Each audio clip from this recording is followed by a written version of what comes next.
Do you hate the thought of working past 55 or 60? Do you hate not being able to live the life you deserve today? Do you hate not knowing what your financial future looks like? It's time to stop doing what you hate. Here's your host, Mr. Harold Green. Hello, everybody. This is Harold Green of Braintree Financial Group, and it is time to stop doing what you hate. I hope you are having a fantastic day. As always, having a pretty good day. Just got done working out, making more of a conscientious effort to take care of myself first. And that's something I've started doing, quite a while ago. Making sure I do my best to take care of me first. Sometimes I do a great job of it. Sometimes I do a not so good job of it. But the fact of the matter is I know that's something that I need to do. And a lot of times the first step to getting anywhere in life is recognition. Recognizing what it is that needs to be done, recognizing what it's going to take to get that done, counting the cost, and then, taking decisive action. That's what you're going to do. And that's what you're going to make happen. And so I want to talk to you folks about something that we all need to do. And this is going to be very critical to our success moving down the road. And this is going to be big.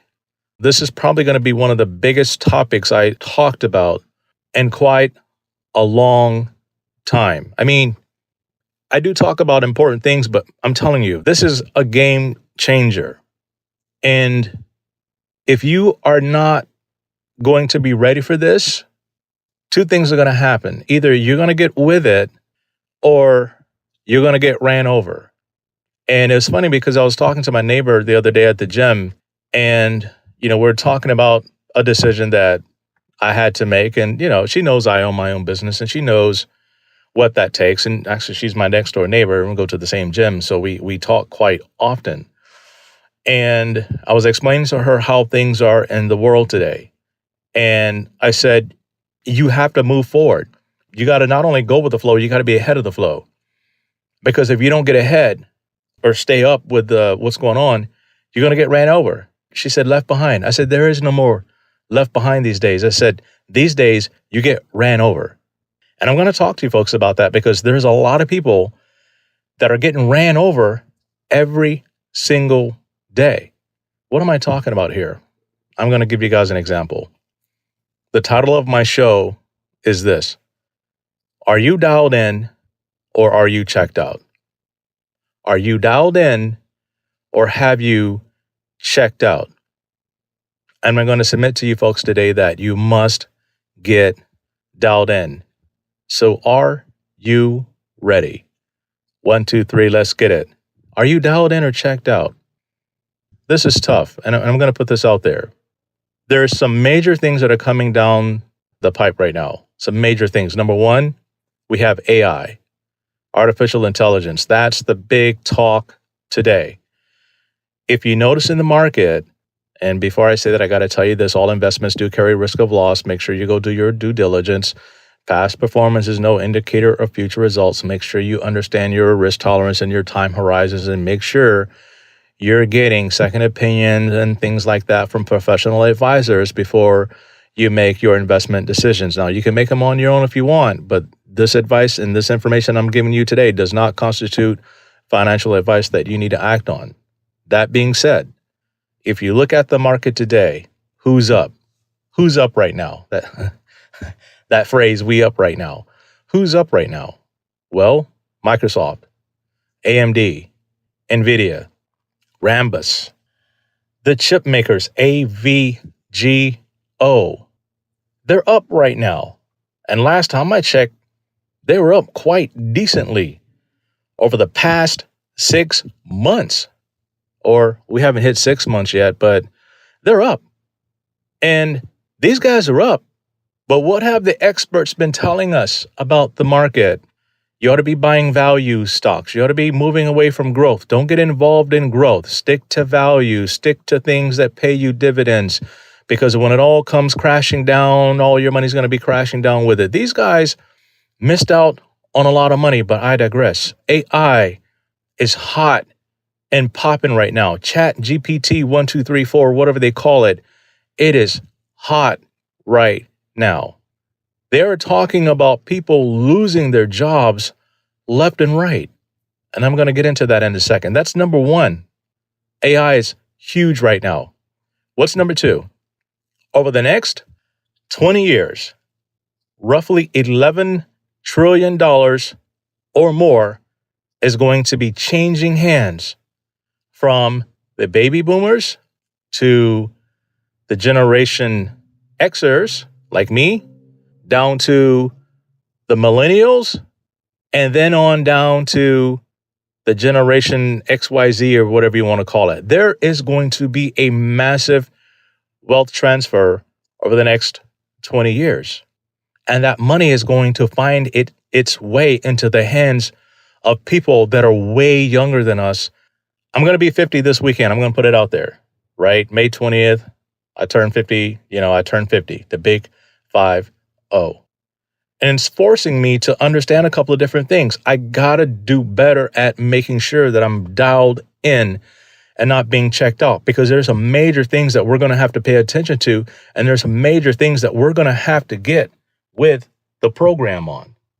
Very serious stuff. $11 trillion changing hands. These kids are hot when it comes to AI. They're up on this stuff. They're up on TikTok. They're up on YouTube. They do their banking online. Most of the young people that work with me, they don't come in and see me. Everything is online. Everything is Zoom. Everything is WebEx or whatever it might be. They don't believe in having to sit down and talk to anybody face to face. That's not how it goes. Young people are breaking up via text. They're quitting their jobs via text. This is a different generation than we are. Let's talk about the job loss situation here. I'm having more and more people retire and get out of the workforce just simply due to the fact that their skill set is not being seen as valuable as it once was. Why is that? Because of the advancement in technology. A lot of my older clients now, their bosses are in their 30s and 40s. And it's a cultural gap like you wouldn't believe. The work ethic is different and the thought process is different. The younger people don't believe you need to stay there 4 or 5 extra hours a day to get the job done. Their goal is to get it done as efficiently as they can and then get out of there. An older generation might see that as being lazy. But what's happening is all of the new advancements are forcing older people out of the workforce, and companies are now favoring younger people that are more hip to technology, and they have a different way of looking and thinking about things. Now, is that right or wrong? Not necessarily. It's just different. So one of the things as an older person, if you want to stay in the workforce for the next 10 to 15 years, you're going to have to get dialed in with this technology thing. You're going to have to learn a little bit about AI. You're going to have to learn a little bit about Snapchat. You're going to have to learn a little bit about YouTube. You're going to have to make some changes, right? Especially if you want to remain in the workforce. Don't let this opportunity pass you by.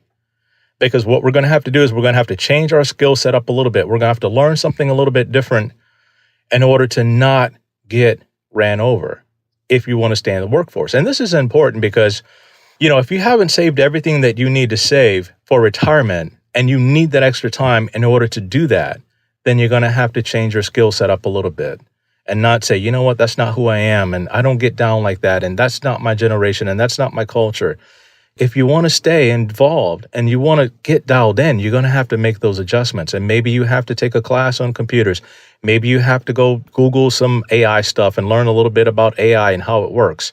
Same thing with cryptocurrencies. I'm not a big believer in cryptocurrencies, but I do know something about them. And that's the whole key. Being dialed in simply means you're staying ahead and abreast of the information. It's not good. It's not bad. It's just information. We can't get lazy in that arena. We have to stay dialed in. One of the ways I stay dialed in is I talk to my kids all the time about what's out there and what's going on in the world that they live in, how they're making decisions, how they're doing things, because those kids are going to be my future clients when they get into the workforce and they begin to earn an income.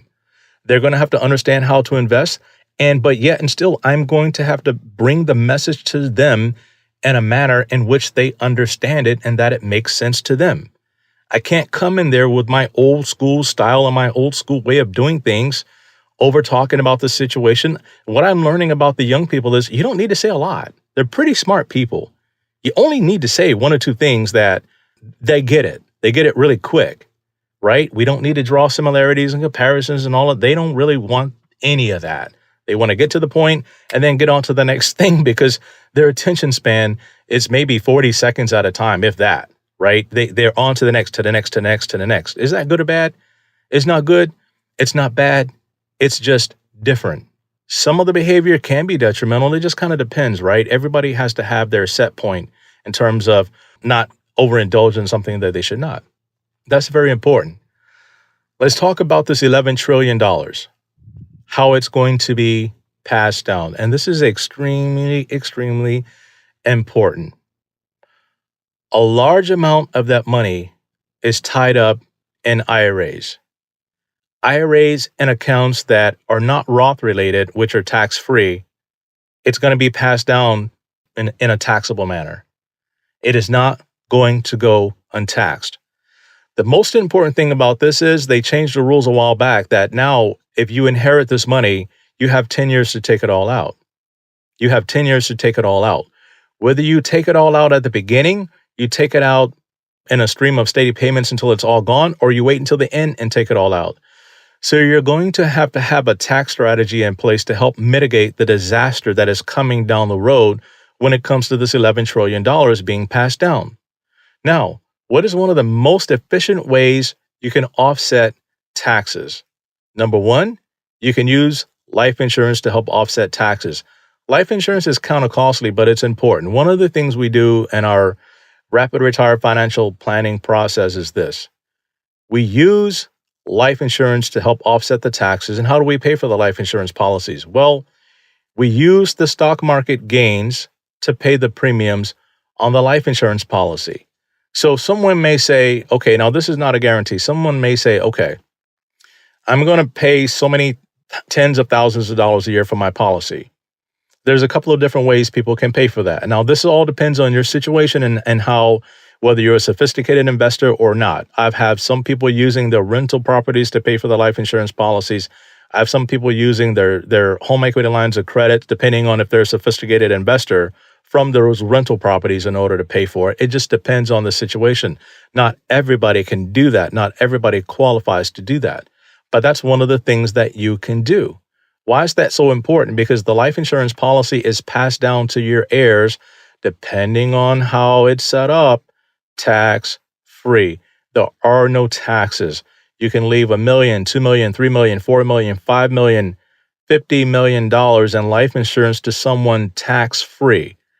And if you've been investing very well over the last 20, 30, 40 years, you probably have a sizable amount in your portfolios that you want to protect from these taxes.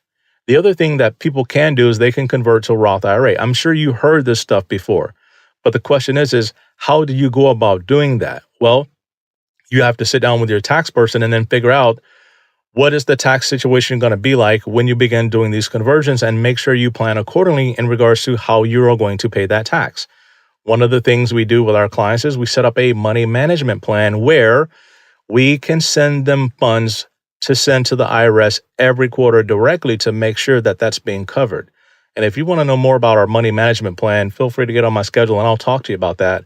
But it's important that you have a strategy, because if you're going to be inheriting money, and this is something crazy, what I find is a lot of people don't want to talk to their family members about whether or not they're going to give them anything. I understand that.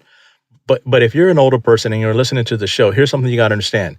If you are going to pass down money, you don't want to put your beneficiary, you don't want to put them in a bad spot. Because let's say they're a husband and wife making $200,000-$300,000 a year, and all of a sudden, boom, you drop $500,000 on them in an IRA, an inherited IRA. They got 10 years to take that out. For the next 10 years, unless they defer it, their tax bracket is going to be through the roof, because now they got to take this money out over the next 10 years. And so whether they take it all out lump sum in the beginning or in the end, there's going to be a big tax bite. Now, the other thing is this.